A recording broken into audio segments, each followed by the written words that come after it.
black gold. Easily one of the most beneficial materials that any homesteader, gardener, or farmer can possess.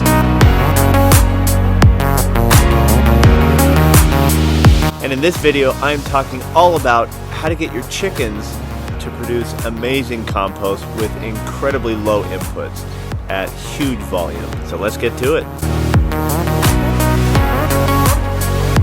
Okay, first off, let me just say chickens are healthier when they are outside, which is why their coop and their nest, where they nest, where they roost, where they eat, where their water is, it is as exposed as possible. We also have, I don't know if you can see super well, we have some bunnies back there. But our chicken coop is as outside as possible. Chickens do well when they are outside, which is why we have this run. You can see we let them out on the pasture too. But we have this run that is essentially dedicated space specifically for the chickens. The sheep cannot get in here. I guess they couldn't right now anyway because they're on the back paddock. But you catch my meaning. This is the place where the chickens are able to go. But this space for us, I haven't measured it great. It's either 25 by 30 or 30 by 30. So pretty good square footage for these chickens. This right here is what chickens should be doing. Chickens are scavengers. This one's eating grass. They're probably finding a little bit of bugs. Really happy to just be digging around and scratching around. And then I've got some back here that are scratching on what we've got. But this is what chickens do best, and they have those amazing talons that let them scoop up what I think is a pretty good amount of dirt or roughage that they are basically tilling to get to what they want to eat. And like I said, they're scavengers, so they'll eat just about anything that makes sense for them. I've always been a big believer of putting chickens on pasture, and we give our chickens access to the pasture, which is a pretty pitiful pasture right now because it's early March and just not looking so hot. So if you're thinking to yourself, hey, I don't need a chicken run, I have pasture, or I have a spot of grass for them, I think that's great and I encourage that. Instead of calling it a chicken run though, maybe call it a compost run. Here's what I mean by that. So our compost run has this deep wood chip base to it. But if you look closely, you can see we've got quite a bit of grass that, you know, our grass clippings all go here. You can see this is part of, I don't know, maybe a dried pepper or something like that. You can see this rind of a gourd is lying around, and then this was the food that they were given today that they've pecked at a little bit. You can see chickens eating out the middle of that. We had some spaghetti squash we harvested like 4 months ago that is still good, and we're just still overflowing with it. Some spent apples that our neighbor gave us that are just kind of past their prime for humans. Which brings me to my second point. Your compost run is basically the place where you feed your chickens stuff that is compostable. So the great part about this is, like, you know, many people keep a compost bowl, but there's some things that you don't compost. For example, like this right here is a piece of like jelly toast my kids didn't finish today. That's something that you don't really compost, but is fine in a situation here. It's a place that really makes a lot of sense to throw your scraps, because eventually they get turned into this, which is, you know, another spaghetti squash I had thrown out a while ago, and they eat it clean. So what's the benefit of that? Well, the chickens are taking this lovely foods and basically eating it and getting food out of it, which is great. Diet variation is key for both chickens as well as humans. Really, most every animal, despite what you may think, chickens should not be eating corn their whole life. Diet variation is incredibly beneficial for them. So when you create a run like this, you're sharing the diet variation, and then you're giving it back to the very area that they will come back and poop and eat and scratch in. You can see spots like this over here where a hen has, you know, scratched around somewhat deep, and you can see the discoloration of moisture.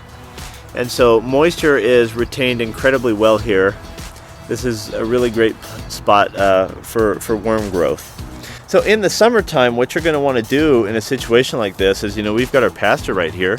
We just make sure our sprinklers are going and hitting this area. The wetter, the better for this type of run. So something else to take note of here is if you really want to optimize this, it is a compost run. So turn it as if it were really compost.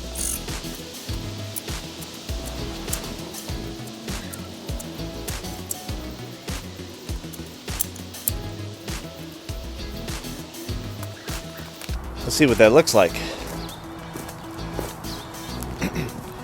So as you get closer to this, you can see that one, very easy to turn, and two, incredibly moist down there. You'll see spots in here, like for example, I can see right here some spent hay, some spent alfalfa that my sheep were maybe a little bit too picky with, so bam, goes right to the chickens.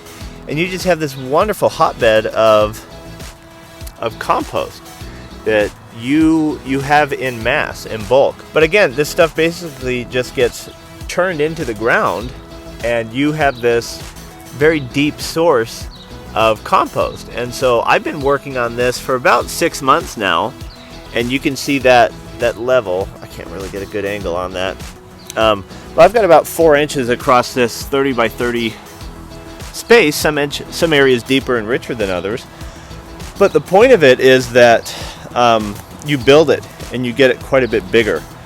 And what you can do is actually throw it in a compost box and hot compost it in a more traditional compost setting, and then use it straight to the garden or apply straight from here.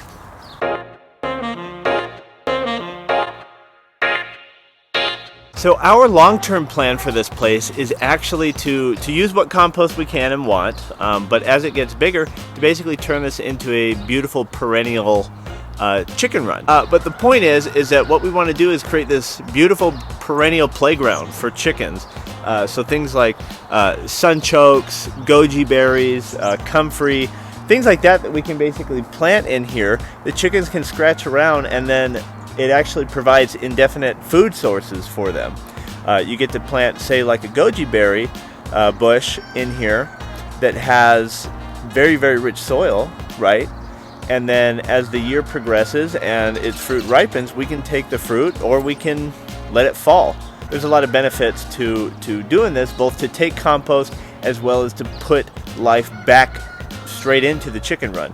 One last thing that I will add for why this is so beneficial is because the moist, warm nature of this compost area, like there'll be some winter days where there'll be snow on the pasture and not snow here. And it's not because it's covered, as you can see, it's because it's warm. It's warm and moist, and so it's really, really great to be able to start plants here. In fact, that's what this hoop structure is. We don't have our greenhouse material on it yet, but basically it's a place where we can, what we're doing out here, do it in there at a more concentrated level.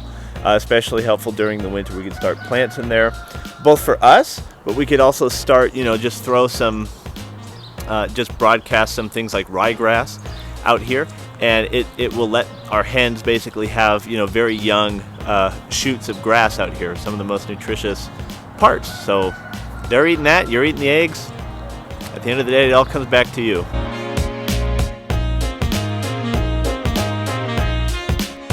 Thank you again for watching this video. At the High Mountain Homestead, we are all about better soil, better plants, and better animals. And if any of that's up your alley, consider subscribing so I can catch you back on the next video. We do chickens, sheep, rabbits, gardening, and a lot of stuff in between.